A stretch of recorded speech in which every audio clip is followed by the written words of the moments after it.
বন্ধুরা, আমাদের দুপুরের আজকে খাওয়া দাওয়া শুরু হবে। দেখো যে এখন ভাত বেড়ে নিয়েছি। দেখো আজকে আমাদের আইটেমগুলো কি কি।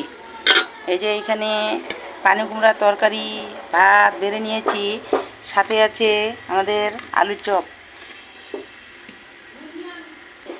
এই যে এখানে আছে মাছ, কাতলা মাছের ঝোল বানিয়েছি। দেখো বন্ধুরা, ঝোলটা, মাছের ঝোলটা কত সুন্দর হয়েছে, তাহলে খেতেও তো ভালো লাগবে। দেখো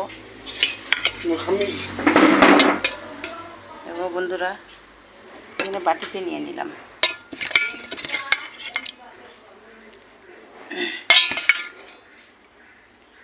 এই যে পুরোপুরি আমাদের এখন খাওয়া দাওয়া শুরু হবে। দেখো, ঠিক আছে বন্ধুরা, এই হলো আজকে আমাদের দুপুরের খাওয়া দাওয়া। তোমাদের আজকে দুপুরের খাওয়া দাওয়া কি বন্ধুরা ভিডিওতে জানাবে অবশ্যই। ঠিক আছে বন্ধুরা।